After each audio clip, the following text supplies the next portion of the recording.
नमस्कार मेरे प्यारे दोस्तों, आपका स्वागत है अपने यूट्यूब चैनल पर। हम सभी लोग परसेंटेज की क्लासें कर रहे हैं। परसेंटेज में आज आपकी जहां तक उम्मीद है खत्म हो जाएगा। फिर कल से हम प्रैक्टिस करेंगे।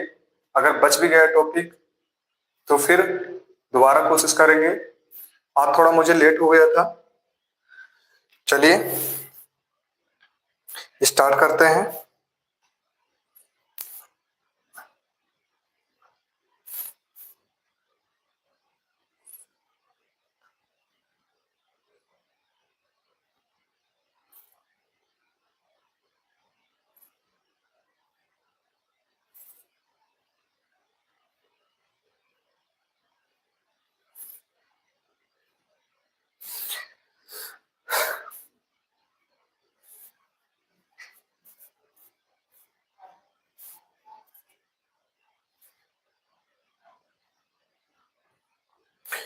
अंसार है, पूनम है, उत्कर्ष है, कीर्ति है, गायत्री है। आइए आज हम जो क्वेश्चन करने वाले हैं, तो आज आपका क्वेश्चन होने वाला है वेन डायग्राम पर। वेन डायग्राम पर आधारित सवाल पर क्वेश्चन करेंगे। ठीक है, तो आपको समझना है, जैसे हमारे पास ये गोला है, इसको मैंने ए मान लिया और इसको बी मान लिया। ठीक है, तो इन दोनों के बीच में ठीक है, जो भी बनेगा उसको हम यू मान लिए। ठीक है, अब ए प्लस बी निकल के ये आएगा। ठीक है, दो हो सकते हैं, दो गोले से ज्यादा तीन हो सकते हैं। ठीक है, तो आपको इसमें फोकस क्या करना है, समझिए।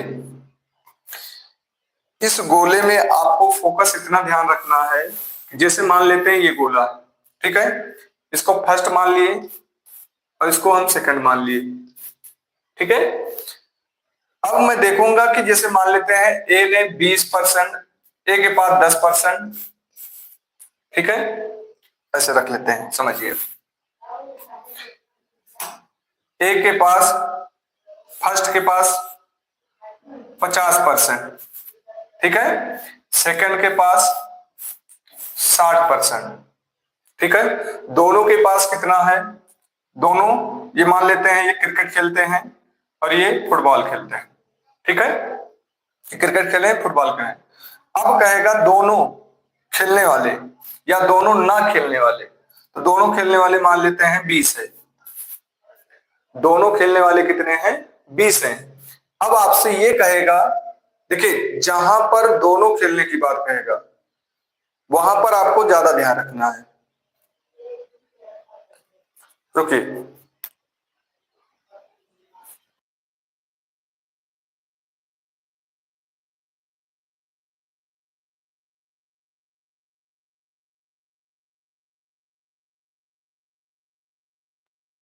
एक बार आप सभी लोग बताएंगे मेरी आवाज आ रही है, जल्दी बताएंगे आप सभी लोग। थोड़ा टेक्निकल इशू था।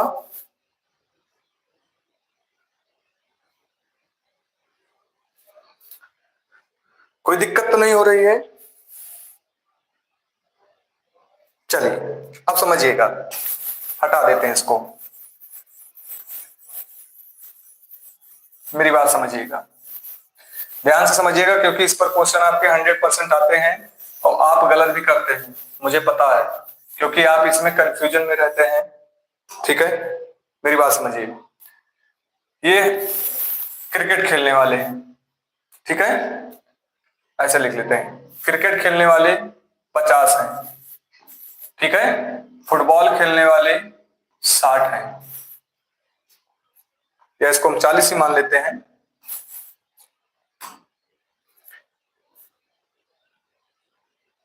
40 मान लेते हैं, सिर्फ माने हैं। ठीक है, 40 मान लेते हैं या 60 ही मान लेते हैं। अब क्रिकेट प्लस फुटबॉल खेलने वाले कितने हैं, 10 हैं। मेरी बात समझिएगा, अब यहां पर क्रिकेट खेलने वाले आपके 50 हो गए, फुटबॉल खेलने वाले कितने हो गए, 60 हो गए, लेकिन दोनों खेलने वाले कितने हैं, 10 हैं। अब यहां पर जो डायग्राम बनेगा हमारा, यहां पर दोनों वाला बनेगा, तो दोनों खेलने वाले कितने हैं? 10 हैं। ठीक है, मैंने दोनों खेलने का, यहां क्रिकेट हो गया, यहां पर फुटबॉल हो गया।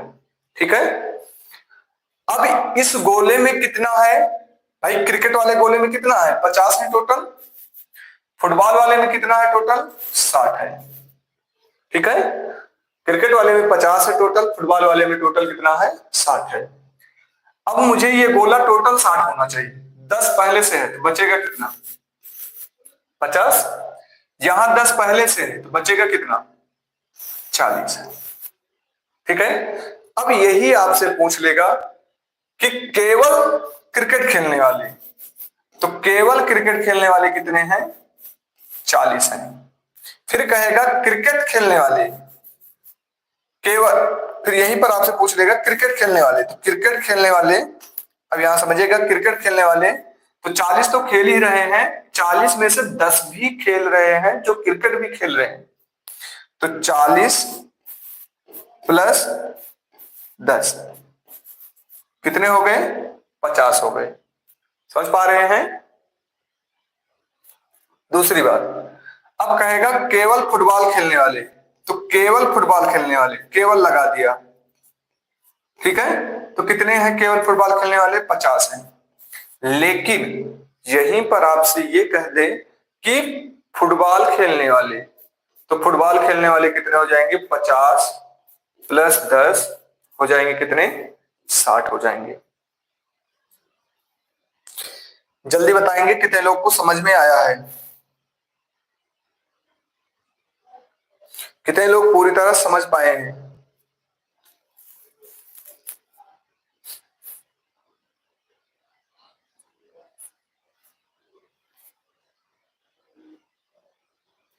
हमारा मेन उद्देश्य क्या होना चाहिए? बीच में क्या पूछ रहा है बस उसी का डायग्राम बनेगा।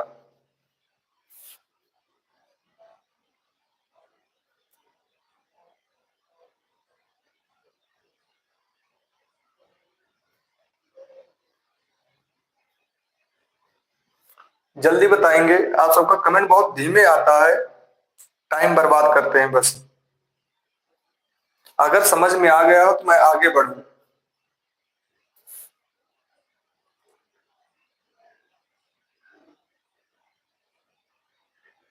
चलिए, हमें लगता है कमेंट नहीं कर रहे तो आपको समझ में आ गया है।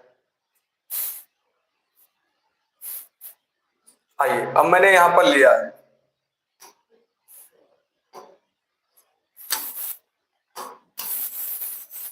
कमेंट नहीं कर रहे तो कहां से समझ में? हम बता दें,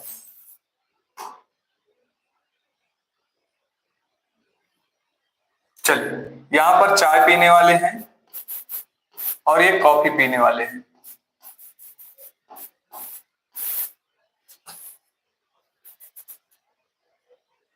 चाय पीने वाले और कॉफी पीने वाले।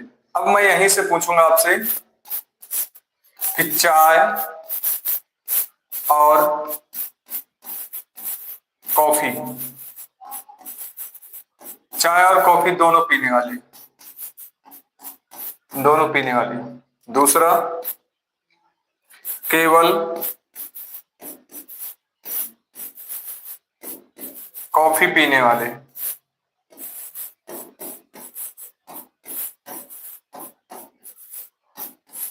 फिर मैं यहीं से पूछूंगा आपसे केवल चाय पीने वाले।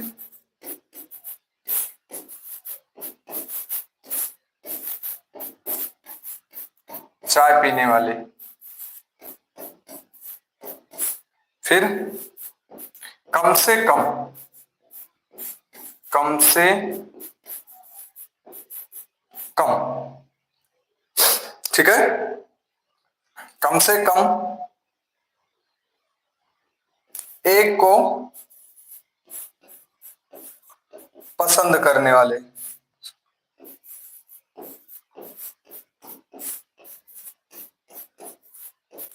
कम से कम एक को पसंद करने वाले। देखिए, अब चाय और कॉफी पीने वाले, दोनों पीने वाले, तो कितने हो जाएंगे? 20 पी रहे हैं। ठीक है, केवल कॉफी पीने वाले, तो केवल कॉफी कौन पी रहे हैं? 40 पी रहे हैं। केवल चाय पीने वाले, केवल चाय कौन पी रहे हैं? 30 पी रहे हैं। ठीक है, अब यहीं से आपसे पूछ लेगा कम से कम एक पसंद करने वाले, कम से कम एक पसंद करने वाले। तो अब मेरी बात समझिएगा, कम से कम 10 चाहिए। उत्कर्ष जी फिर से देख लीजिए, ठीक है। चाय पीने वाले 30, हाँ ठीक है, 30 आया है, 40 आया है, ठीक है। मैंने आपको यहां दिया है कम से कम एक पसंद करने वाली।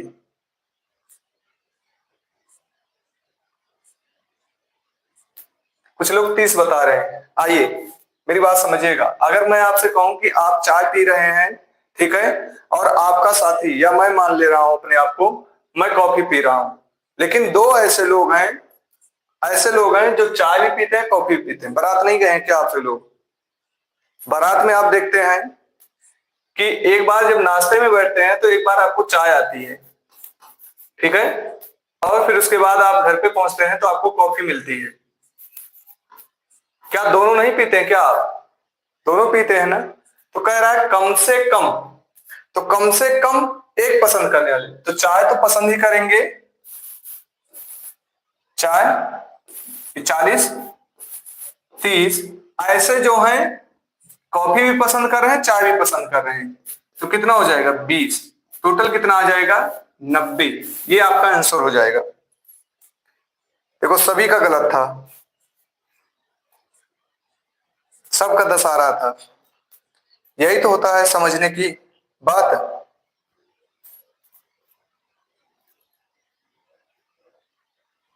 यही तो होता है समझने की बात। मेरी बात समझिए, फिर से समझिए आप सभी लोग। चलिए मान लेते हैं हम सभी लोग ऑफलाइन कोचिंग पढ़ रहे हैं, ठीक है। समझिएगा, अब मैं ऑफलाइन कोचिंग आपको पढ़ा रहा हूं, अब आप सभी लोग हमारे साथ बैठे हैं, सामने बैठे हैं, ठीक है। मैंने आपके लिए चाय भी लेकर आया, चाय मंगाई और कॉफी मंगाई, ठीक है। तो अब इसमें से ये पूछा जाएगा कितने लोग चाय पियेंगे, कितने लोग कॉफी पियेंगे, और कितने लोग दोनों पियेंगे, ठीक है। तो कुछ लोग हाथ उठाएंगे कि मैं चाय पीऊंगा, कुछ लोग कॉफी पियेंगे। कुछ लोग ऐसे खतरनाक व्यक्ति होते हैं जो चाय भी पीते हैं और कॉफी भी पीते हैं। समझ पा रहे हैं? जिसको आप कहते हैं कि खाने में बहुत आगे है, तो चाय भी पिएगा वो, कॉफी भी पिएगा वो, कहेगा मैं दोनों पीऊंगा। समझ पाए हैं? जल्दी बताएंगे। अगर आपको समझ में आ गया तो मैं क्वेश्चन लूं। कम से कम चाहिए उत्कर्ष जी, तो कम से कम आपका 10 कैसे आ जाएगा?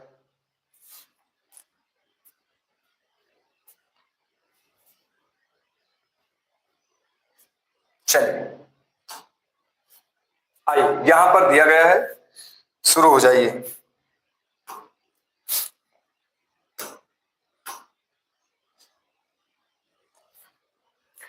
एक परीक्षा में 55% उम्मीदवार ने अंग्रेजी में उत्तीर्ण हुए।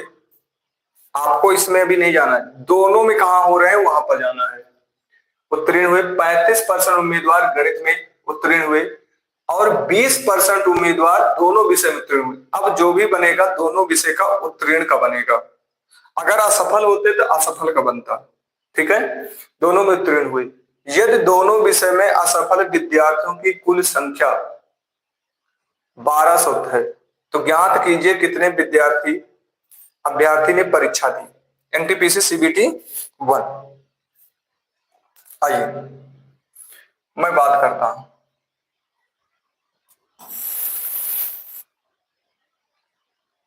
ये अंग्रेजी है, ठीक है। दूसरा क्या है आपका? गणित है, जिससे आपको डर लगती है।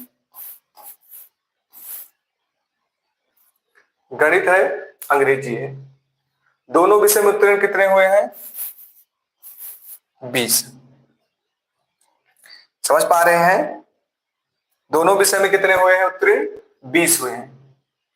अब मेरी बात समझिए, जब यहाँ 55 गणित में उत्तीर्ण हुए हैं तो 20 तो उसमें से उत्तीर्ण हो चुके हैं, बचे कितने आपके? 35। ठीक है, ये टोटल जो गोला है, ये टोटल गोला कितने का है? 55 का है। और हमारे पास पहले से 20 उत्तीर्ण हो चुके हैं, बचे कितने हैं? 35। ये टोटल गोला कितने का आना चाहिए? 55 का आना चाहिए। 55 का हो रहा है। 35 उम्मीदवार गणित में उत्तीर्ण हो चुके हैं। जब 35 उम्मीद हो चुके हैं, 20 में इसमें ऐसे हैं, तो हमारे पास बचे कितने? 15। समझ पा रहे हैं? बचे कितने हैं? 15। आइए मैं देखता हूं असफल विद्यार्थी हुए। ये टोटल कितने हैं? सफल विद्यार्थियों के। तो 35, इसको 15 जोड़ देंगे तो कितना हो जाएगा? ये 15 जब जोड़ देंगे तो ये हो जाएगा 50। हो ही जाएगा 50। 10 4 50, 70। 70 ऐसे हैं जो सफल हुए हैं। क्या हुए हैं? सफल हो चुके हैं। तो बचे कितने हैं? क्योंकि यहां पर असफल दिया है, तो बचे कितने हैं? 30। 30 का मान 1200। हमारे पास कुल अभ्यर्थी, तो 100 का मान 0 4 4000 आ जाएगा आंसर। 2800 2800 1200 1200। ध्यान से देखो, मेरी बात फिर से समझिए। देखिए ये क्वेश्चन गलत मत करिए भैया, 100% मिलेंगे आप सबको। एक परीक्षा में 55% उम्मीदवार ने उत्तीर्ण हुए, जिसमें से 35% उम्मीदवार गणित में उत्तीर्ण हुए, और दोनों में इतने हो रहे, तो मैं दोनों का रखूंगा। ठीक है। अब जब 55 20 में हो चुके हैं, ठीक है, तो बचे कितने हैं? 35 बचे हैं। फिर यहां पर 35 हो चुके, बचे कितने हैं? 15। मैंने टोटल देखा कितने सफल हो चुके हैं? 70। टोटल सफल हो गए हैं 70। तो बचे कितने हैं? 30। 30 का मान कितना? 1200। तो 100 का मान कितना हो जाएगा? 4000 हो जाएगा।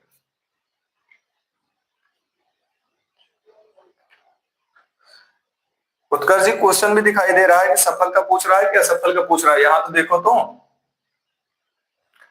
इतने हैं, तो ज्ञात कीजिए कितने अभ्यर्थी परीक्षा दी।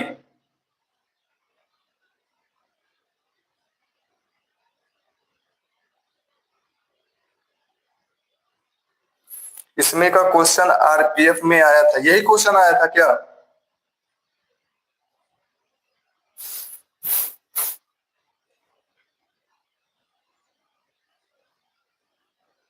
चलिए आगे बढ़ते हैं। चलिए एक बार कोशिश करेंगे आप सभी लोग।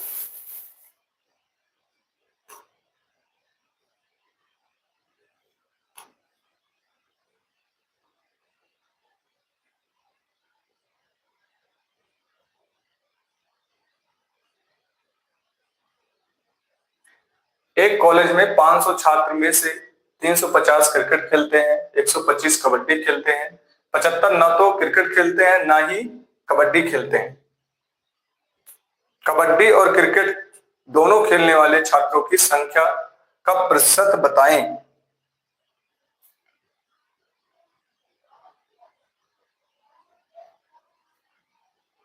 चलिए आइए, सबसे पहले यहां पर कह रहा है एक कॉलेज में 500 छात्र हैं। 500 छात्र में से 350 ऐसे हैं जो क्या कर रहे हैं? क्रिकेट खेल रहे हैं, प्लस 125 जो हैं क्या खेल रहे हैं? कबड्डी खेल रहे हैं। ठीक है। 75 ऐसे हैं जो कुछ नहीं खेलते हैं। तो जोड़ लेते हैं 75 को। आइए मैं 75 जोड़ दूंगा, 200 हो जाएगा। ये हो जाएगा, टोटल कितना आ जाएगा? 550 आ गया टोटल, क्योंकि ये 200 300 550 हो गया। कह रहा है कबड्डी और क्रिकेट दोनों खेलने वाले छात्रों की संख्या ज्ञात कीजिए। अब मेरी बात समझिए, हमारे पास टोटल 500 है, टोटल 500 है, और ये बढ़ इतनी रही है, तो ये जो बढ़ रही है, जो दोनों खेल रहे हैं, तो कितना बढ़ रहा है? 50 बढ़ रहा है। अगर मैं इसका परसेंटेज निकालूंगा तो 10% आंसर हो जाएगा, क्योंकि 100 लगा दूंगा। कितने लोग समझ पाए हैं? जल्दी बताएंगे।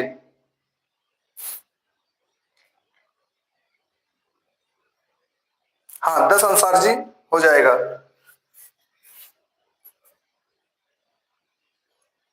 ठीक है उत्कर्ष जी, देखो मन लगा के पढ़ो। मैं ये नहीं कहता हूं कि कोई मैथ वाला आपको गलत पढ़ाएगा, ठीक है। तरीका सबका अलग अलग हो सकता है, इसी क्वेश्चन का तरीका अलग हो सकता है उसका, ठीक है। क्वेश्चन तो सेम रहेंगे, बदलेंगे नहीं।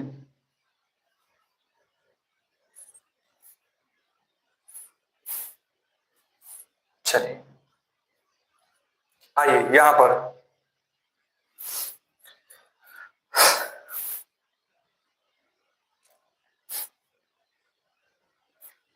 CISF ASI में पूछा गया है, एक विशेष कक्षा होनी चाहिए यार।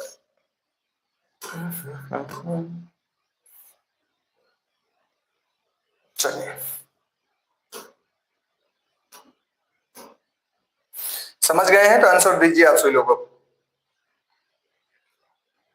आइए, एक विशेष कक्षा में 100 छात्र हैं, जिनमें से 60% छात्र क्रिकेट खेलते हैं और 30% छात्र फुटबॉल खेलते हैं और 10% छात्र दोनों खेलते हैं। उन विद्यार्थियों की संख्या ज्ञात कीजिए जो ना तो क्रिकेट खेलते हो ना हो फुटबॉल खेलते हो। चलिए देखते हैं कौन बताता है। सबसे पहले उत्कर्ष 20 बता रहे हैं। आइए देखते हैं। देखिए अगर आप विदाउट पेन करना चाहें तो हो जाएगा। देखिए 10 बीच में वाला है, देखिए आइए हम ऐसे बता देता हूं। 10 कितना है बीच में, ठीक है, दोनों खेल रहे हैं। तो 60 अगर सिर्फ क्रिकेट खेल रहे हैं, 60 क्रिकेट खेल रहे हैं और एक फुटबॉल खेल रहा है। अभी मैंने जो एग्जांपल लिया उसी पर आ गया है, ठीक है। तो कितने फुटबॉल 50, 10 पहले से खेल रहे हैं, वहां पर 30, तो 20 पहले से खेले, टोटल कितना हो गया, ये टोटल 80 हो गया। तो बच्चे कितने हैं 20 और 100 पहले से हैं, 100 छात्र हैं, 100 का मैं 100 निकाल दूंगा, परसेंट खत्म, 20 आपका आंसर हो जाएगा। देखिए मैं आपके स्थान पर होता तो ये सब करने की जरूरत नहीं। अब मेरी बात समझिएगा, मुझे ये पता है कि 60 है, ठीक है, ये कितने हैं 30 हैं, ये ऐसे हैं जो दोनों खेलते हैं। अब मुझे 60 चाहिए बीच में, तो 10 हमारा है और 60 पहले से है, तो मेरे बीच में क्या मिला 50 मिला। बीच में 10 है 50 हो गया, उधर कितना है 30 है तो 20 हो गया। 50 10 20 कितना हो गया 80 हो गया। तो 80 ऐसे हैं जो दोनों खेल रहे हैं, सब खेल रहे हैं, लेकिन 20 ऐसे हैं जो कुछ नहीं खेल रहे हैं। 20 जब ऐसे हैं किसमें है 100 में है, तो 100 का मैं परसेंटेज निकालूंगा तो हमारा 20% हो जाएगा।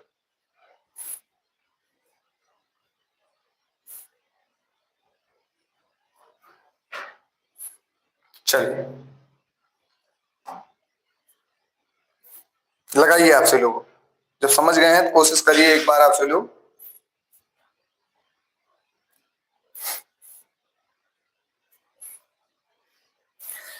NTPC CBT1 बड़ा ही दिखाई दे रहा है। देखिए क्वेश्चन तो वही रहेंगे, क्योंकि कोई भी क्वेश्चन हो, अब ये CBT1 का बदल थोड़ी जाएगा, चाहे जो कराएगा CBT1 का ही तो रहेगा, चेंज हो जाएगा अपने आप से। एक परीक्षा में 41% छात्र अर्थशास्त्र में अनुत्तीर्ण हुए, 35% छात्र भूगोल में अनुत्तीर्ण हुए और 39% छात्र इतिहास में। 3 डायग्राम बनाना पड़ेगा, 1 2 3, ऐसा करते हैं हम अलग अलग बना देते हैं।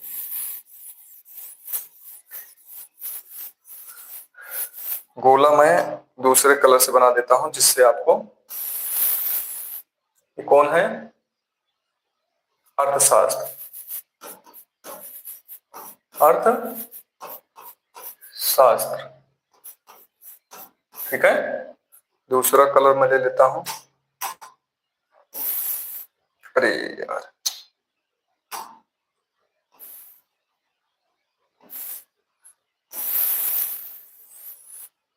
ये कौन है भूगोल, ठीक है। तीसरा मैं ले लेता हूं,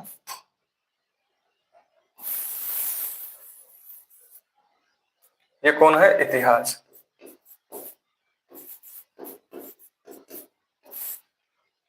आइए अब मेरी बात समझिएगा थोड़ा सा।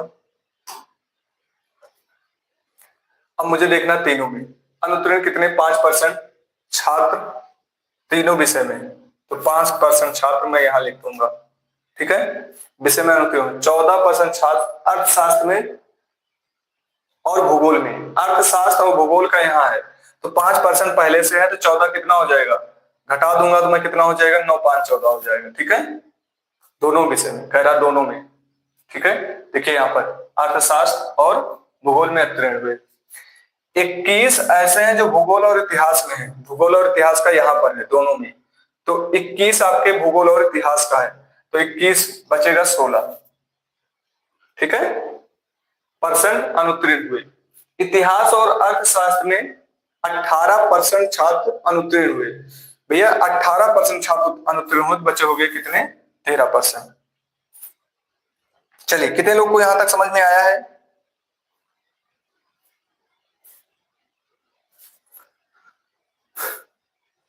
अनुत्तीर्ण हुए। केवल अर्थशास्त्र में उत्तीर्ण होने वाले छात्रों का प्रतिशत ज्ञात कीजिए। केवल अर्थशास्त्र में उत्तीर्ण होने वाले छात्रों का प्रतिशत ज्ञात कीजिए। अर्थशास्त्र, अर्थशास्त्र कितना है, 41 है।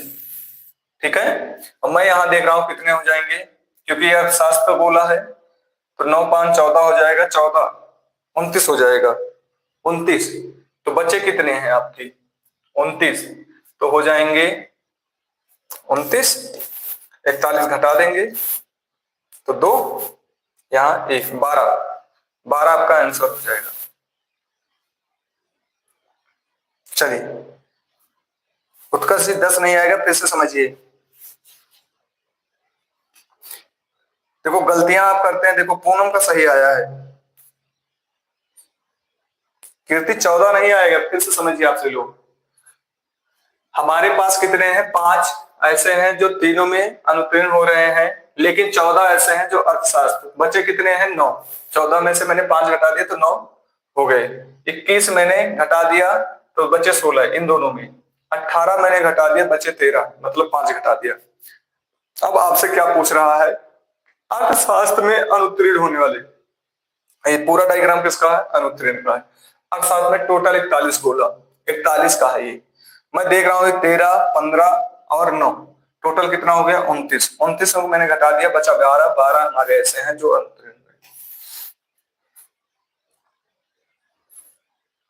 जोड़ने पर 27 हो रहा है।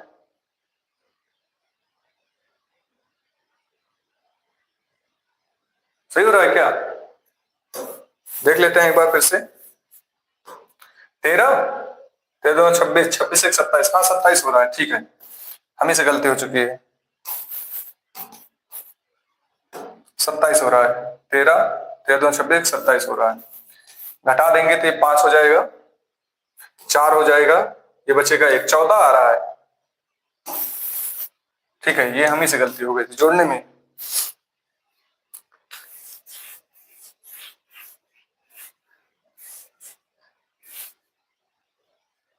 चलिए ठीक है, जोड़ने में हमें से गलती हो गई थी। ठीक है, 9 5 14 हो गया था। अच्छा मैंने इसको क्या कर दिया था, 15 मान लिया था। ठीक है, कोई बात नहीं।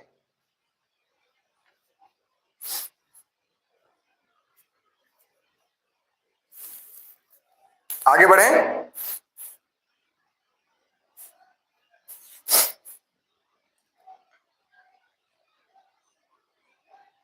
चलिए चलिए, अब जो क्वेश्चन आपके स्टार्ट होने वाले हैं, यदि 30% नमक 3% नमक में, ये मिश्रण वाले क्वेश्चन है, मिश्रण वाले। मेरी बात समझिएगा, जितना मैंने आपको पढ़ा दिया है इसमें करके जाएंगे, आपका गलत नहीं होगा।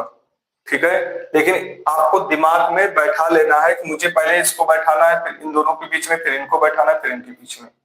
ठीक है, गलत नहीं होगा। चलिए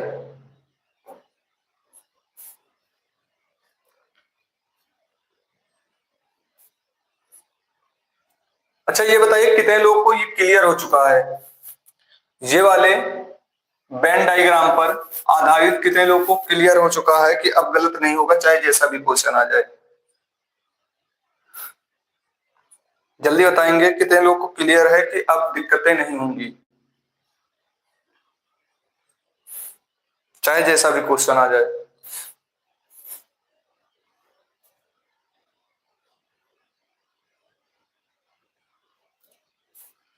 चलिए आइए, मिश्रण वाले क्वेश्चन है।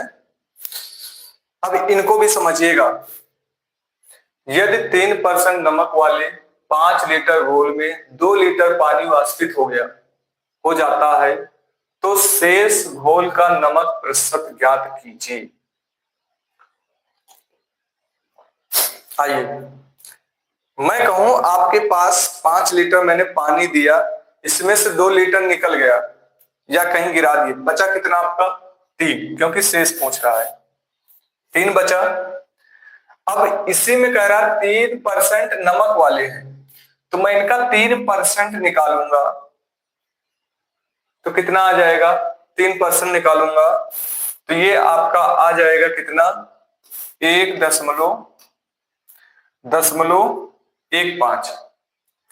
अब प्रतिशत कितना हो जाएगा मुझे देखते ही नजर आ रहा है, कितना हो जाएगा? 5 हो जाएगा, क्योंकि अब परसेंटेज लगाएंगे आप तो 2 जीरो यहां बढ़ाएंगे, फिर इसको काटेंगे, फिर इसको करेंगे, 5 आ जाएगा। कितने लोग समझ पाए हैं?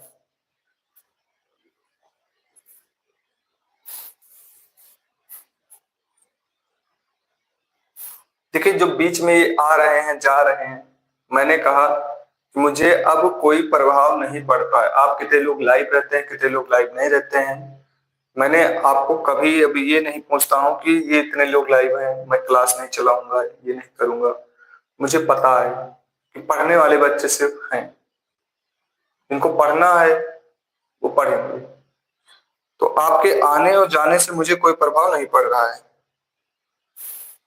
फिर से समझिए, हमारे पास 3% नमक है, जिनमें से 5 लीटर पूरा घोल बना हुआ है। मैंने आपको 3% नमक दे दिया, जिनमें से 5% पूरा घोल बना हुआ है, और 2 लीटर पानी मैंने वाष्पित कर दिया। 2 लीटर पानी आप कहीं गिरा दिए, वाष्पित भूल जाइए, गिरा दिए कहीं, तो बचा कितना आपके पास? 3 बचा है, 3 लीटर पानी। और आपके पास इसका मैं 3% निकालूंगा तो 5×3 = 15, और 2 अंक पर दशमलव लग जाएंगे, तो कितने हो जाएंगे? 1.15 हो जाएगा। और मैं परसेंट से चेंज करूंगा तो परसेंट से परसेंट कैंसिल हो जाएगा, 3 हो जाएगा, काट देंगे, 5 आ जाएगा।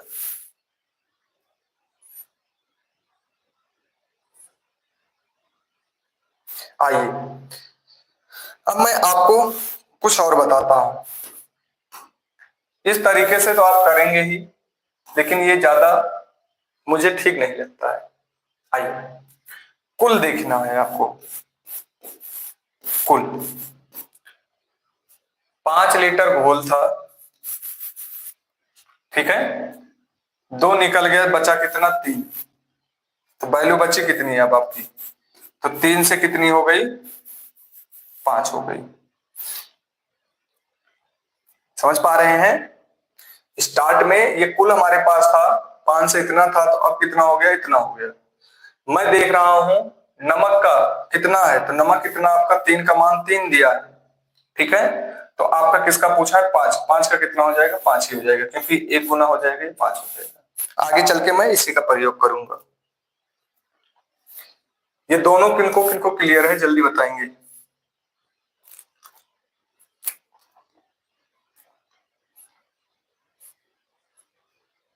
चलिए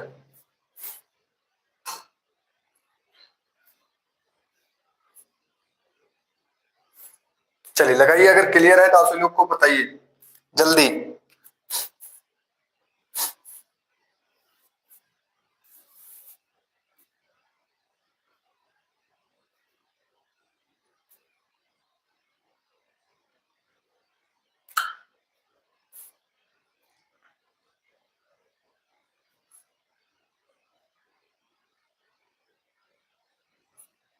आइए, वैल्यू हमारे पास पहले कितनी है?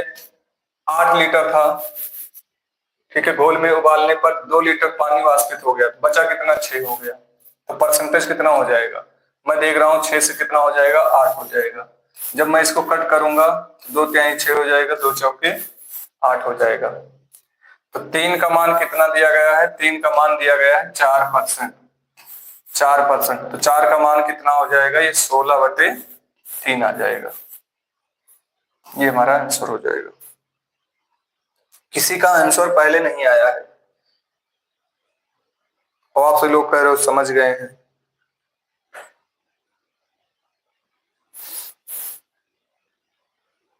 देखो इतना लेट में नहीं आना चाहिए, आपका तुरंत आंसर आना चाहिए, ठीक है, आंसर तुरंत आना चाहिए। इसमें ये पता चलता है कि कितने लोग एक दूसरे से आगे हैं।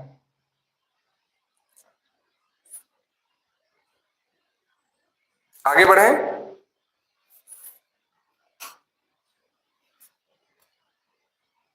चलिए बताइए, यहां पर बताइए आप सभी लोग।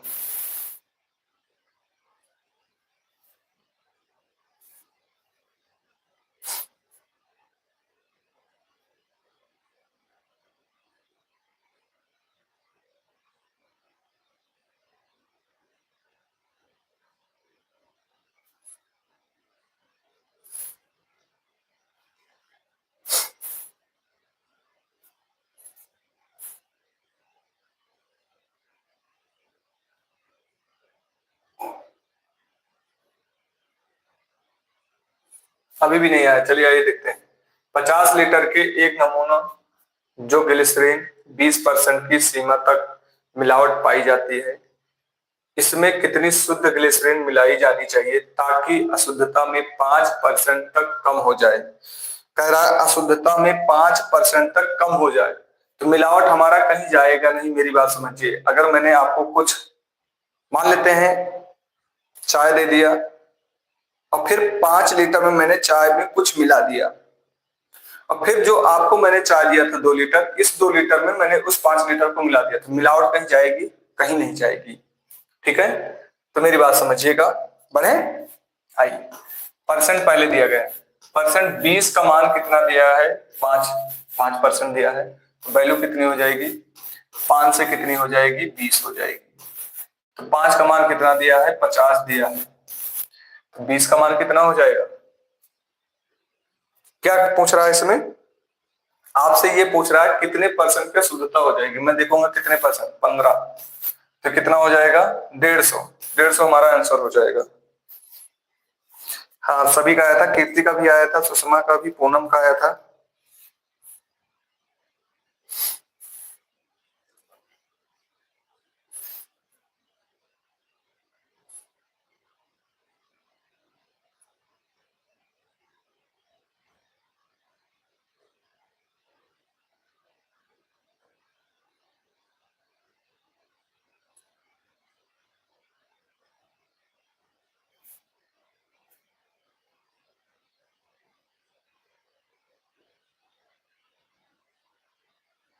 चलिए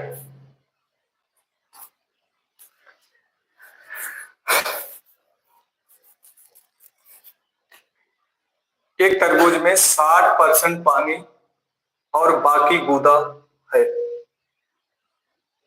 आइए 100 हमारे पास है, जिनमें से गूदा कितना है, गूदा और पानी देख लेते हैं, कोई बात नहीं।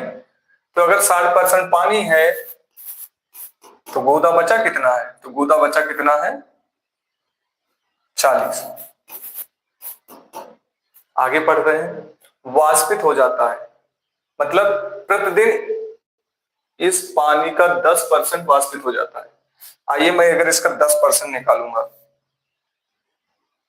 10% अगर मैं इसका निकालता हूं तो हो जाएगा 6 मैं इसमें से घटा दूंगा तो हो जाएगा 54।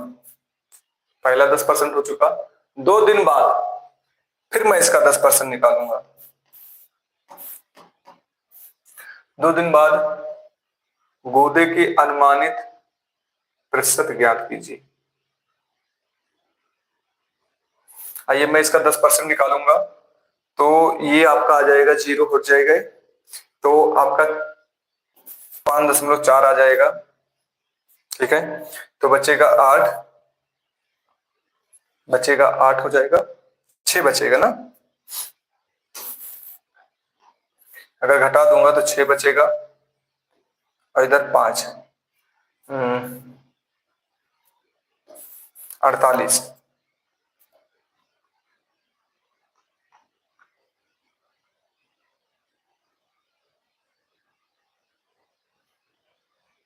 अड़तालीस दशमलव छह आ रहा है। आप सबका कितना आ रहा है?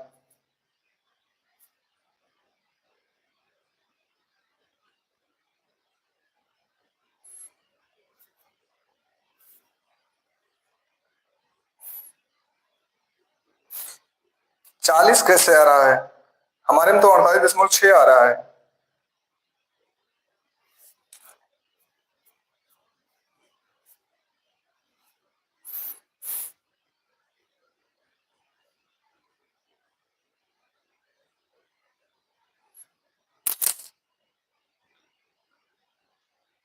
चालीस कैसे आ रहा है?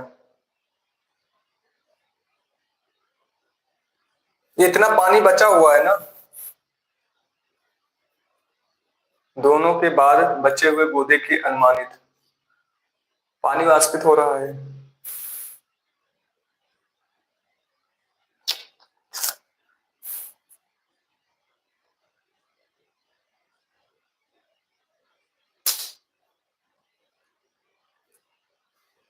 हाँ, ये 40 बूंदा है।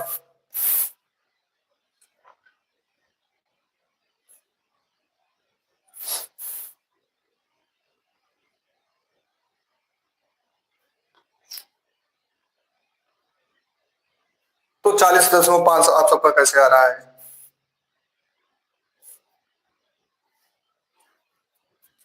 मुझे तो ऑप्शन ही गलत लग रहे हैं। फिर से एक बार देख लेते हैं।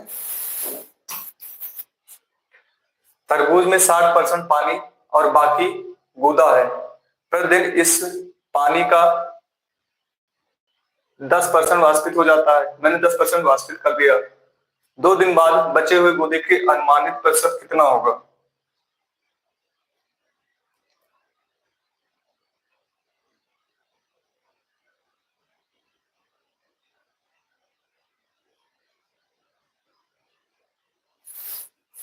हम्म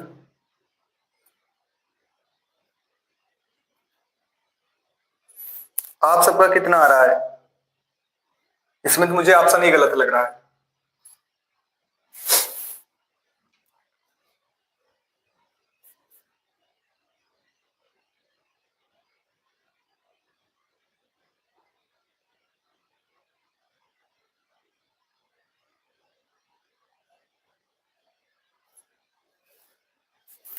जल्दी बताएंगे आपसे लोग।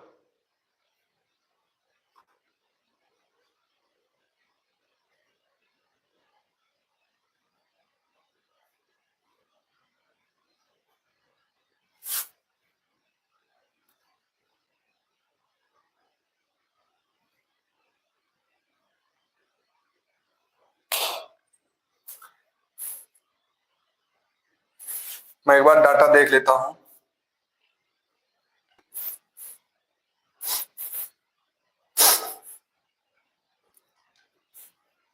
तरबूज में 60% है, ठीक है। बाकी गूदा इतना परसेंट है, ठीक है। 10% वाष्पित हो जाता है।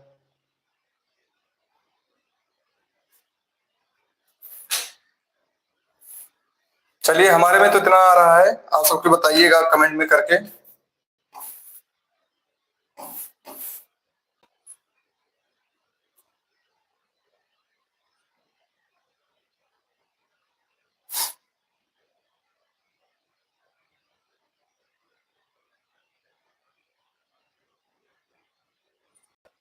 चलिए, जैसा भी होगा एक बार आपसे लोग इसको देखकर जरूर बताइएगा, ठीक है। हमारे में तो इतना ही आ रहा है। अरे गूदा की अगर बात हम यहाँ पर करें तो 40 हो जाएगा। घटा दें क्या इसमें से? इन तब भी तो नहीं आ रहा है।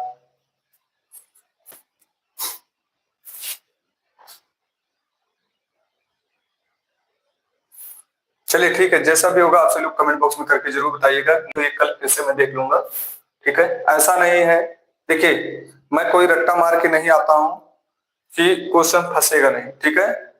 फंस रहा है कोई दिक्कत नहीं है हमें। देखिए हमारे पास आपको वो नहीं करना है कि आपको बस फटाफट में लगाता चला जाऊं, आपको ये पता हो जाए कि सर का भी गलत नहीं हो रहा है, ठीक है। क्वेश्चन गलत होंगे, कोई दिक्कत नहीं है। हम सभी लोग जो भी पढ़ रहे हैं परफेक्ट पढ़ रहे हैं, और मैं आपके सामने वो नहीं ला रहा हूं कि क्वेश्चन गलत हो जाए या सही हो गया, ठीक है। जो भी है रियल में है। मेरी आदत वो नहीं है कि मैं आपको गुमराह में करूं, ठीक है। नहीं है, हमारे में इतना आ रहा है, मुझे कुछ गलत लग रहा है, मैं कल फिर से इसको उठा लूंगा, देख लूंगा, ठीक है। तो मिलते हैं सुबह 7 बजे करंट अफेयर क्लास के साथ। धन्यवाद।